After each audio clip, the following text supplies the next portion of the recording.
Bonjour à tous et bienvenue dans ce nouvel épisode de Sarah, cœur de guerrière. Aujourd'hui, on va aborder un sujet qui a vraiment suscité beaucoup de débats lors du dernier podcast, qui était l'énergie sexuelle et l'énergie féminine.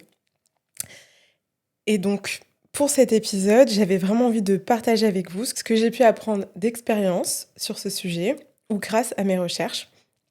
Parce que c'est absolument pas des choses que j'ai appris quand j'étais, jeune. C'est vraiment avec le temps que je me suis renseignée et que je me suis rendu compte que c'était très énergétique et j'ai vu que vous posiez aussi beaucoup de questions, donc je me suis dit: «Bah, let's go, on en parle».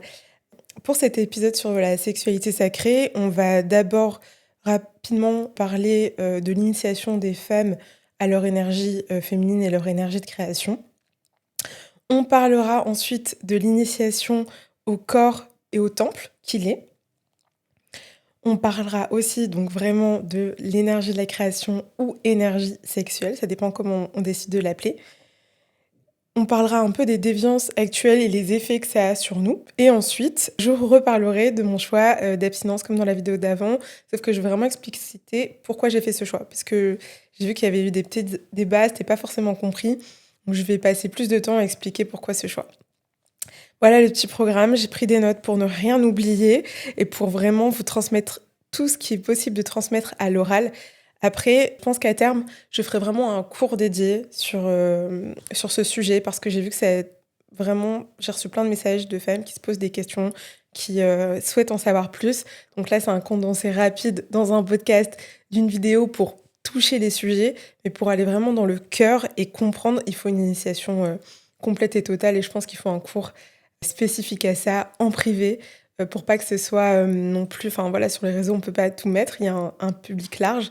Donc c'est important aussi de faire parfois de la transmission à l'oral, de manière privée.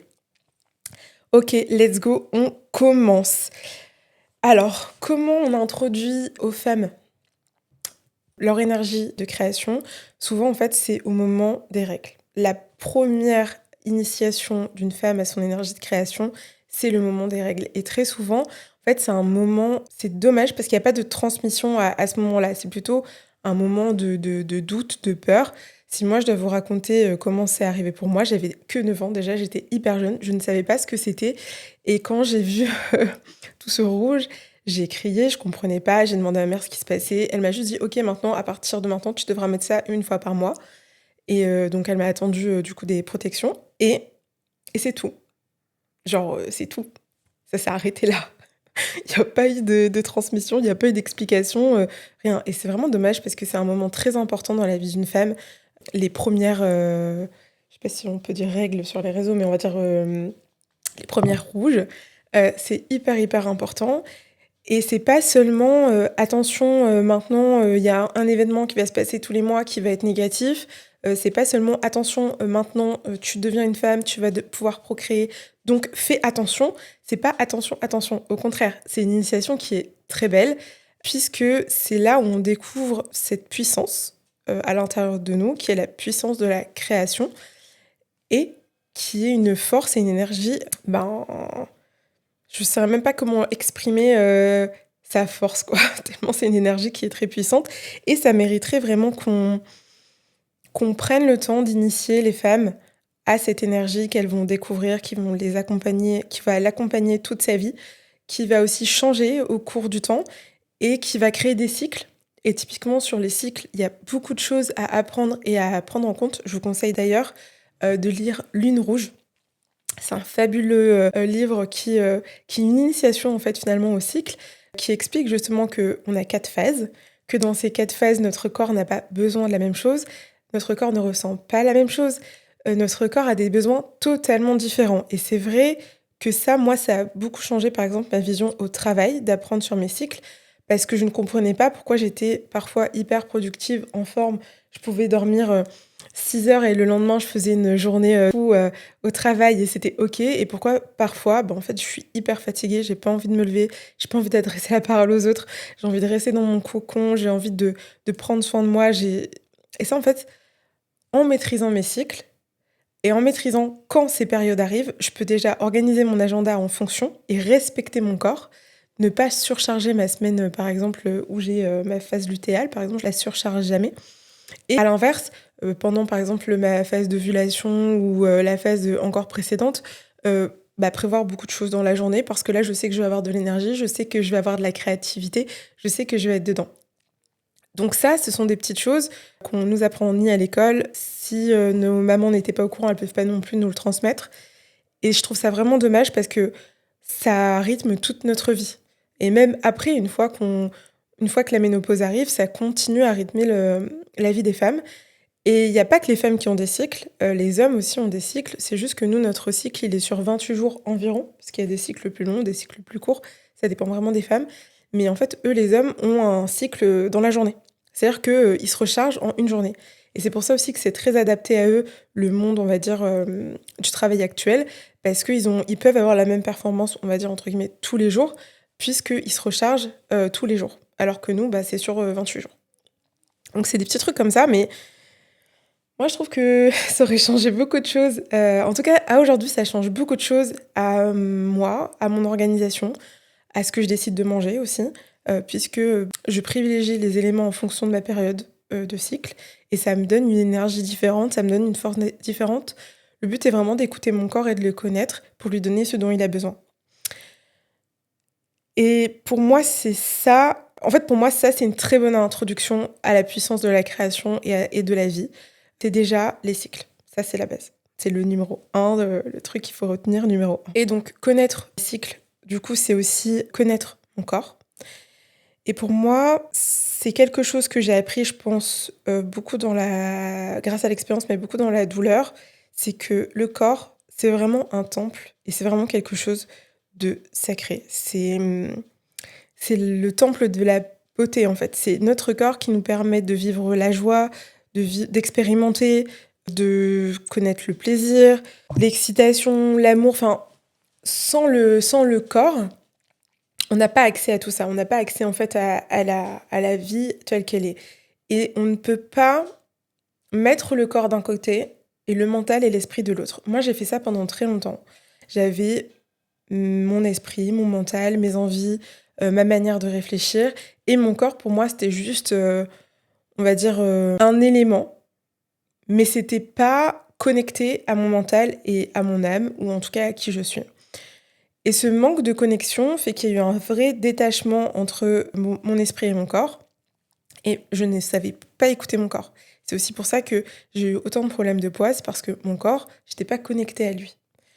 Alors que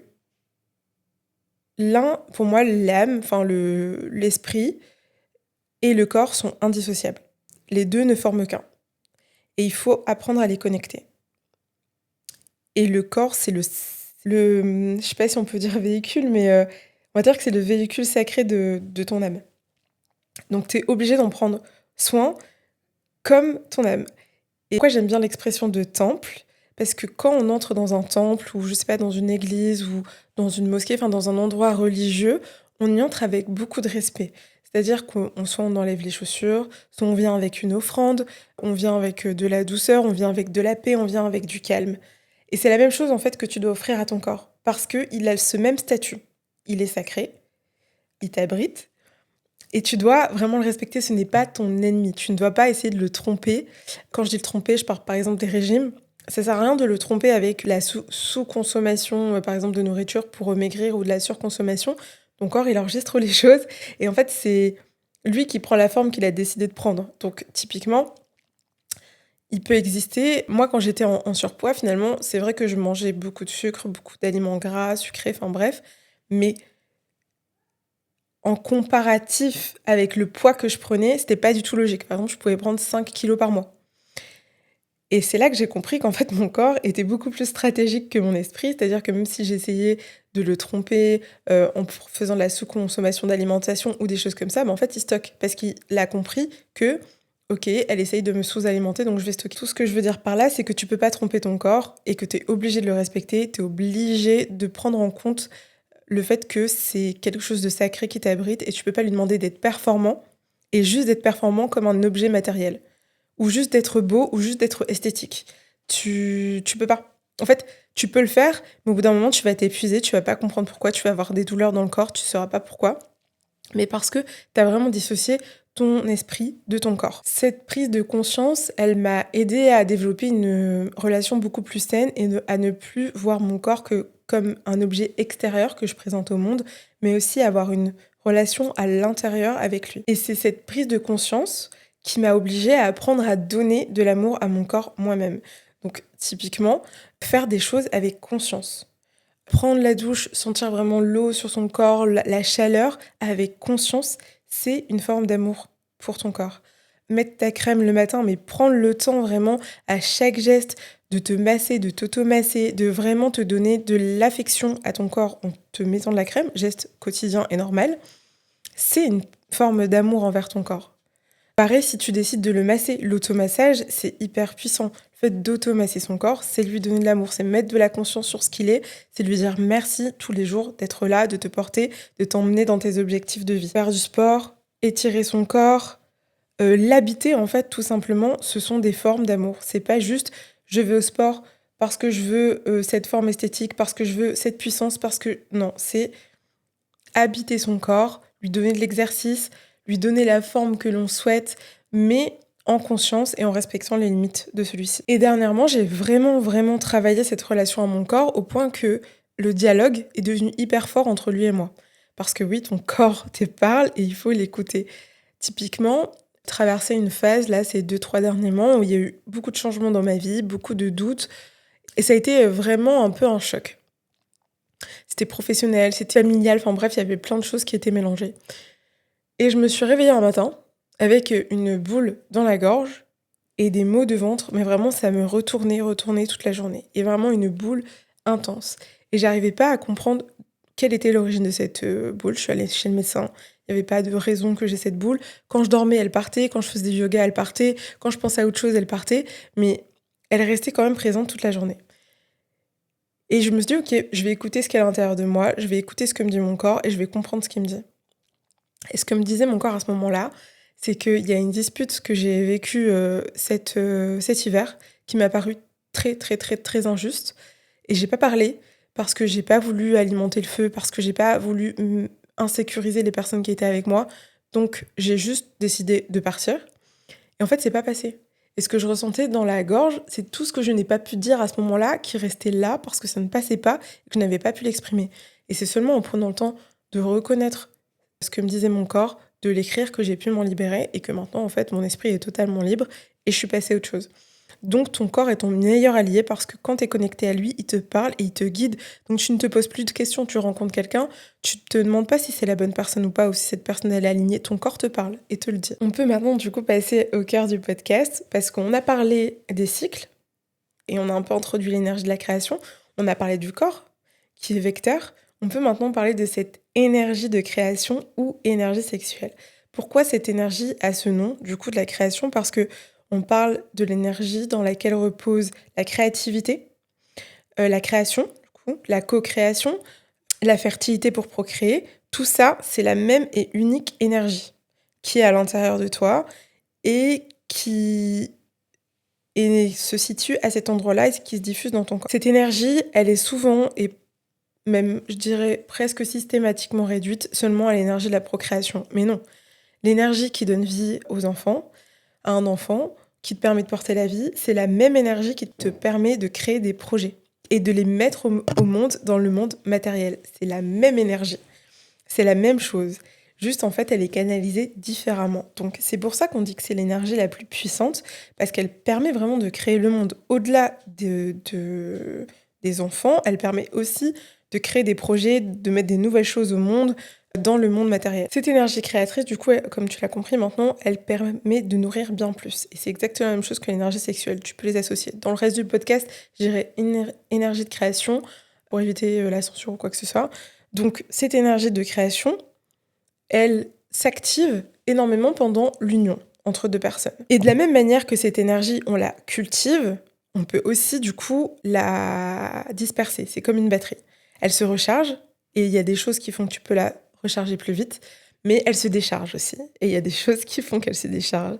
On y vient juste après. Lors d'une union, justement, cette énergie, elle s'ouvre et elle est accessible à l'autre.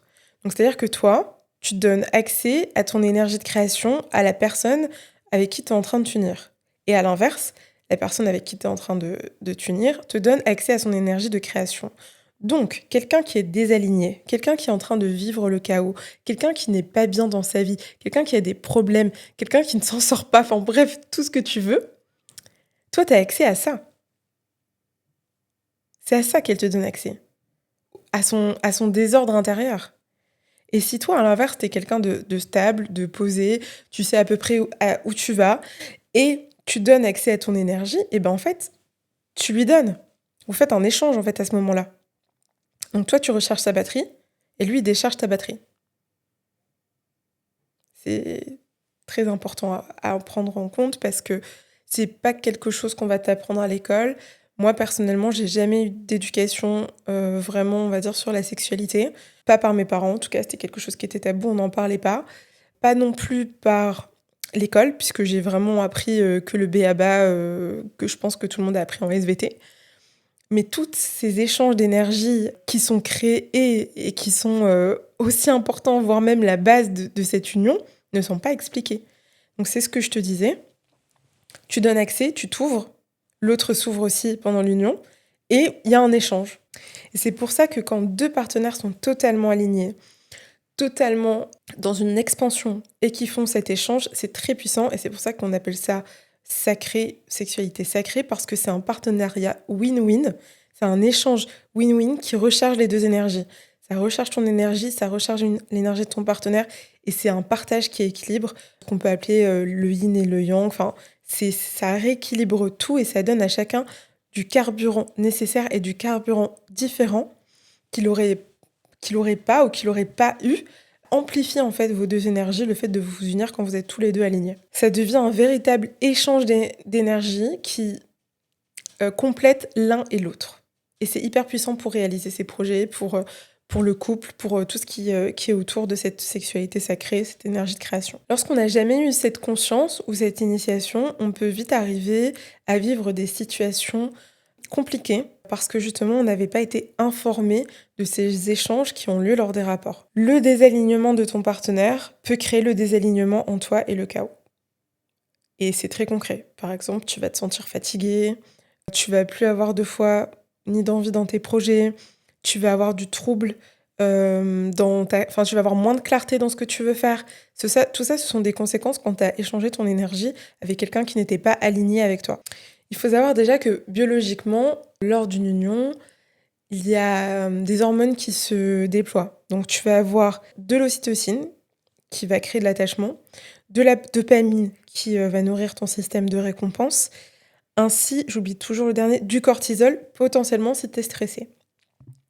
Donc déjà, c'est pas anodin biologiquement ce qui est créé lors d'un rapport, puisque l'attachement fait que, c'est ce que j'expliquais lors de mon dernier podcast, tu peux avoir une union avec quelqu'un avec qui tu comptes pas faire ta vie, tu comptes pas construire quelque chose, et pourtant tu te retrouves attaché sentimentalement à cette personne, mais c'est pas seulement dans ta tête, c'est aussi quelque chose qui s'est passé biologiquement pendant votre rapport, qui fait que maintenant tu es attaché, et que tu as du mal à partir, et que tu as du mal à prendre des décisions pour toi, parce que tu es attaché à une personne qui n'est pas de commitment envers toi, je sais plus, c'est de l'anglais, je sais plus comment dire en français, mais qui n'a pas d'engagement envers toi. Et comme je disais juste avant, donc il y a aussi le fait que si tu t'unisses avec quelqu'un qui est dans le chaos, l'échange énergétique, il va se faire à ce moment-là, au moment des échanges biologiques, mais aussi au moment des échanges énergétiques. Et typiquement, si tu décides de t'unir avec quelqu'un qui ne te valorise pas, ne s'engage pas envers toi, ne te respecte pas, ton corps s'imprègne du message « je ne mérite pas plus ». Et ça a un impact direct sur toutes les autres énergies de ta vie. Ça va avoir un impact sur ton énergie avec l'argent, ton énergie avec l'abondance, ton énergie avec ton estime de toi. Tu vas vraiment imprégner « je ne mérite pas plus ». Et tu vas vraiment être dans le manque. C'est à ce moment-là qu'il y a ce transfert d'énergie hyper fort. De plus, si de base, ton estime de toi n'est pas très forte et que justement tu recherches la valeur dans les yeux de ton partenaire et que cette personne n'est pas engagée et qu'elle ne souhaite qu'un échange en fait corporel avec toi, tu vas renforcer ton manque d'estime de toi. Parce que tu vas continuer à te dire: «OK, c'est ce que je mérite pas plus». Le minimum, en fait. Tu vas te donner le minimum et ce minimum, tu vas l'avoir dans toutes les autres, parties de ta vie, mais c'est surtout très lié à l'argent. Tu vas aussi avoir le minimum dans l'argent parce que tu penseras que c'est ce que tu mérites et pas plus. En plus, comme je l'ai dit tout à l'heure, tu as une hormone de l'attachement, du coup, qui va se développer et si cette hormone, elle se développe, enfin, elle va se libérer, pardon, pendant que tu t'unis avec quelqu'un qui ne veut pas s'engager, tu vas en plus créer chez toi encore plus de dépendance affective. Parce que tu vas être face à quelqu'un dont tu attends des choses alors qu'il ne souhaite pas être présent à côté de toi. Donc ça, pareil, pour ton estime de toi, ça va juste pas t'aider. Ça va faire l'effet inverse. Tu voulais trouver de la valeur dans les yeux de quelqu'un et à la place, tu vas te retrouver dévalorisé, te remettre en question et te sentir encore moins parce qu'en fait, tu pas choisi la bonne personne avec qui échanger ton énergie. Maintenant que je t'ai expliqué rapidement un peu tous les risques et tous les effets du coup de s'unir à une personne qui n'est pas alignée avec toi, donc c'est-à-dire risque de chaos à l'intérieur de toi, de déséquilibre, de perte, d'estime de toi-même. Il faut savoir que ça marche du coup aussi à l'inverse. C'est-à-dire que quand tu es vraiment avec quelqu'un d'aligné envers toi, tu as une union consciente de ton corps, c'est là que je reviens encore, et de ton âme avec ton partenaire. Vous ne faites plus qu'un. Est-ce que tu vois la puissance du truc? C'est un des seuls moments où vous ne faites qu'un, cette union. Vraiment, littéralement, corporellement, matériellement, vous ne faites qu'un.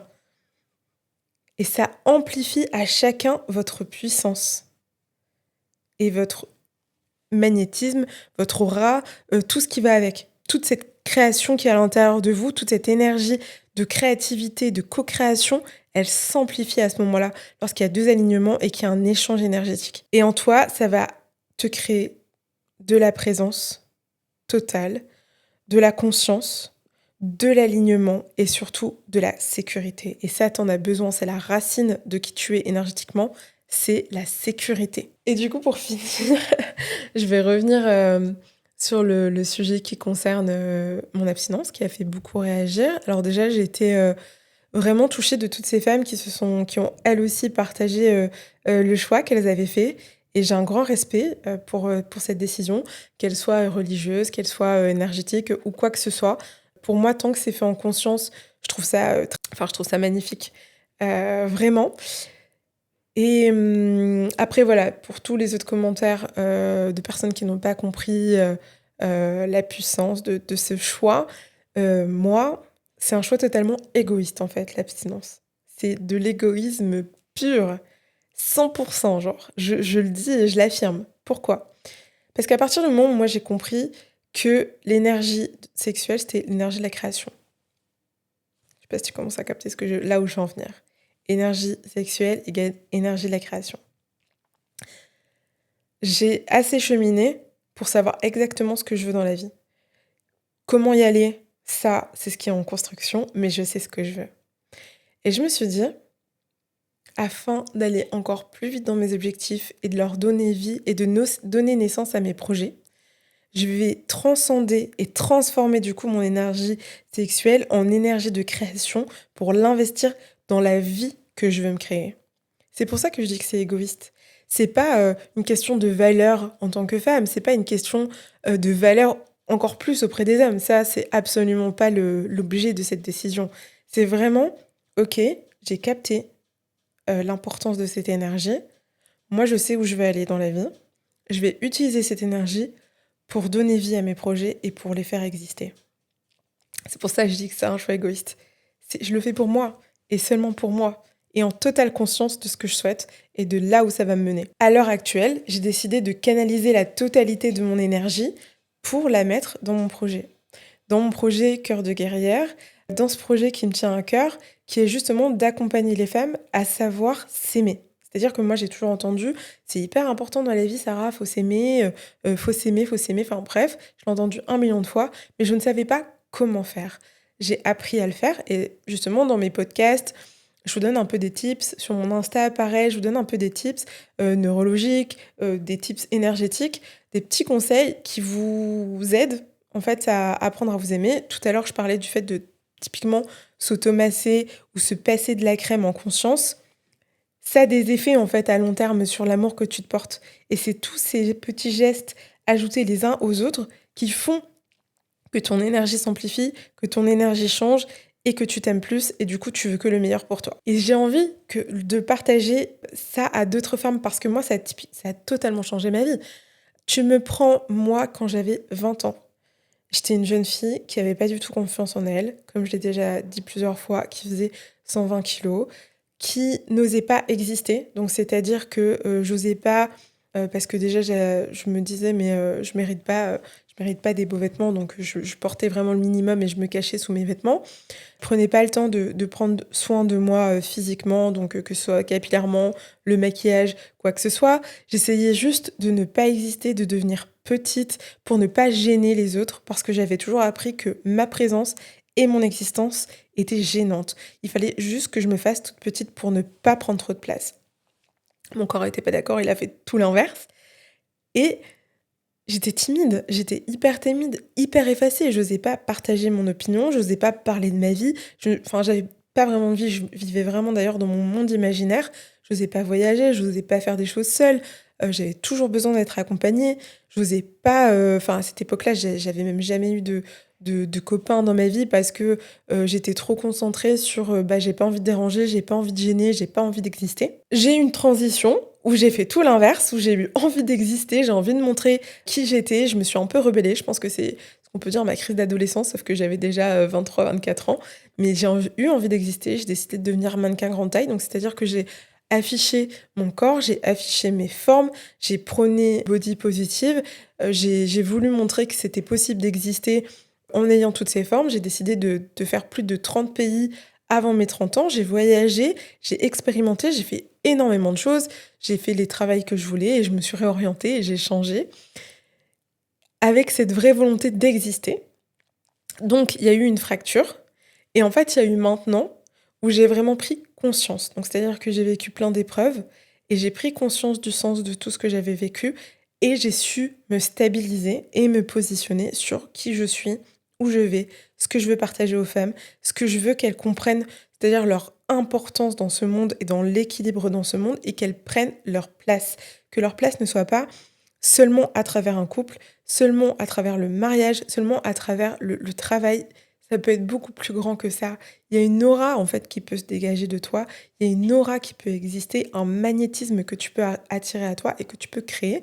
Et c'est le but de Cœur de guerrière, c'est d'enseigner aux femmes ce qui ne nous a pas été enseigné, ce qui a été effacé des mémoires, mais qui était vraiment la base ancestrale, on va dire, de la place de la femme dans le monde, dans la société. C'est de retrouver cette connaissance de nous-mêmes.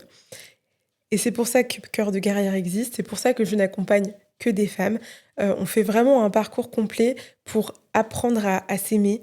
D'abord, on passe par la partie que j'appelle... en fait, pour apprendre à s'aimer, on travaille sur une méthode que j'ai développée qui s'appelle Cœur, qui est en 4 étapes, qui commence par le C, donc qui est conscience. D'abord, on prend le temps d'identifier tes schémas. C'est-à-dire que ton ego prend de la place sur ta vie et sur comment tu agis dans ta vie parce qu'il essaye de te protéger de ce que tu as vécu dans le passé. Sauf que ça t'empêche d'être toi-même, ton ego. Donc, la première chose qu'on fait, c'est de détecter les épreuves que tu as vécues, les comportements que ça a créés chez toi et comment, justement, on s'en libère et desquels on veut se libérer. Ça, c'est la partie conscience, elle est hyper puissante. Elle peut un peu chambouler parce qu'on va vraiment dans le cœur de tes sujets, on va dans le cœur de toi, on met de la lumière sur ce qu'il y a à l'intérieur de toi et c'est un moment pour toi dans lequel tu es en totale sécurité. Tu peux vraiment exprimer ce que tu ressens en toute liberté.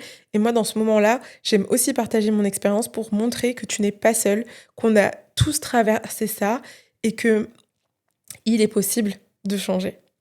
La deuxième partie, c'est l'œuvre corporelle. L'œuvre corporelle, c'est la partie la plus puissante. Comme je t'en ai parlé avant dans le podcast, pour moi, le corps, j'ai pas les mots. Voilà, le corps, j'ai pas les mots. Et en fait, dans œuvre corporelle, on t'apprend à réhabiter ton corps en pleine conscience. On t'apprend à ce qu'il faut lui donner. Donc, le carburant que tu donnes à ton corps, c'est hyper important. Donc, on parle en effet de la nutrition. On parle justement, comme je le disais au début, des cycles et de ce qu'il faut privilégier. Je te donne même des recettes, moi, d'une boisson, que je me fais tous les matins, qui me donne mais toutes les vitamines nécessaires pour ma journée, pour mon mois. Enfin, c'est hyper puissant et c'est 100 naturel. C'est pas des compléments alimentaires. Des choses que tu peux acheter en magasin hyper facilement. Donc c'est plein de petits trucs comme ça que je te donne. Il y a aussi une partie plus où on va apprendre, je sais pas si on peut dire bouger son corps, mais on va définir ce qu'il te faut toi. Moi, par exemple, dernièrement, j'ai redécouvert la danse. J'en avais fait quand j'étais très jeune, c'était de la danse classique. Et là, j'ai redécouvert la danse orientale et j'adore parce qu'en fait, ça m'aide à bouger mes hanches et ça me débloque de toutes mes émotions coincées ici. En plus de ça, ça travaille sur ma confiance en moi, mon estime de moi, sur ma sensualité, sur mon magnétisme, sur mon aura. Donc, c'est totalement win-win. Mais en fonction de qui tu es, ça va pas être le même besoin. Peut-être que ce que tu auras besoin, c'est du yoga. Peut-être que tu auras besoin, c'est de courir. Peut-être que ce que tu auras besoin, c'est la salle. Enfin, c'est à ce moment-là, justement, qu'on va chercher, qu'on va expérimenter, qu'on va tester pour trouver ta routine corporelle, pour donner du mouvement dans ton corps, pour exister, pour prendre de la place. Et hein, que tu vois, je fais ça dans mon positionnement, dans ma posture, ça fait circuler l'énergie en moi. Et c'est ça que je t'apprends dans œuvre corporelle. On a ensuite le R pour responsabilité. Là, c'est la partie la moins drôle de l'accompagnement parce que on a mis de la conscience, on a appris à réhabiter ton corps et dans responsabilité, on va aller voir où sont tes limites. C'est-à-dire qu'il y a des schémas que tu vis dans ta vie. Tu peux te dire que tu es victime de ces schémas, mais moi, je vais te demander de te poser en responsable de ces schémas. Je te donne un exemple très concret dans ma vie. Moi, ça m'est arrivé 2 fois d'être dans des relations abusives. Je pourrais dire que j'ai rencontré les mauvaises personnes et que j'ai été victime d'elles et que c'est pas ma faute. Mais je m'avoue une certaine responsabilité dans ces choix. Dans le sens où ces personnes me confortaient sur l'estime que j'avais de moi-même, c'est-à-dire que je pensais que je valais pas grand-chose. Et du coup, j'allais vers des personnes qui me le prouvaient. Et quand je me suis rendu compte que c'était quelque chose à l'intérieur de moi qu'il fallait changer, j'ai plus jamais rencontré de personnes abusives. Ou si j'en ai rencontré, j'ai même pas eu le temps de le savoir parce que mon corps, mon esprit ont tout de suite réagi en disant non, ça c'est plus aligné avec toi, tu n'y vas pas. Et ça te sauve du temps et beaucoup de souffrance. Mais c'est ça qu'on fait dans responsabilité. On va voir ce que tu vis, pourquoi tu le vis, et on voit ce que toi tu peux changer pour ne plus le vivre. Parce que les gens autour ne changeront pas. Par contre, toi, et ce que tu dégages, et ton aura, et ce que tu décides, et surtout les limites que tu te places, là, ça va changer. Les limites que tu te places. Et c'est là qu'on va faire ensemble. Après, libre à toi de les appliquer dès maintenant, de les appliquer quand tu seras prête, mais en tout cas, on les a identifiés et on sait ce qu'il faut faire. Donc ça, c'est pour la dernière partie, du coup, qui est responsabilité. Enfin, l'avant-dernière partie. Et la dernière partie que j'adore, qui est l'union et la célébration. Donc, c'est-à-dire qu'en début de coaching, on se place toujours un objectif de quelque chose que tu n'oses pas faire et que tu adorerais faire. Et on le met en place et on te célèbre parce que tu l'as mis en place et je t'accompagne dans le fait de le faire. Par exemple, dans un de mes accompagnements, j'avais une personne qui avait la peur d'être visible. En fait, elle le sait pas encore, mais l'objectif final de son coaching, c'est que je vais l'emmener tourner une vidéo. Ça sera, je sais pas encore sous quel format, mais on va sûrement tourner une vidéo pour ses réseaux sociaux pour qu'elle devienne visible pour son business. Et donc, c'est très concret. Cœur et cœur de guerrière, en général, c'est du concret. On fait ça dans le monde matériel. Ça sert à rien de penser, de penser, de penser. Nous, on est là pour incarner. Et moi, c'est ça que je t'apprends à faire. Incarner. Voilà, c'était mon petit podcast du coup sur l'initiation à l'énergie sexuelle, l'énergie de la création. Comme je disais en début de podcast, on est vraiment sur des petites bases, des petits tips que tu peux aller creuser avec tout le vocabulaire que je t'ai donné, avec tout ce dont je t'ai parlé. Et très bientôt, je sortirai du coup un cours dédié, un accompagnement dédié en fait à l'énergie sexuelle pour pouvoir t'initier, pour qu'on puisse parler vraiment de toi, de ce que tu ressens, de ce que tu souhaites et que tu puisses comprendre du coup aussi comment transcender ton énergie de création pour toi et pour tes projets. C'est toujours avec beaucoup d'amour que je te partage toute cette expérience, tout ce savoir. Vraiment, c'est la base de Cœur de Guerrière, c'est la base de Sarah, c'est l'amour. Et j'espère que tu l'as ressenti, j'espère que tu pourras le partager et je te dis à très bientôt pour un nouvel épisode et je te dis aussi à très bientôt pour une nouvelle aventure.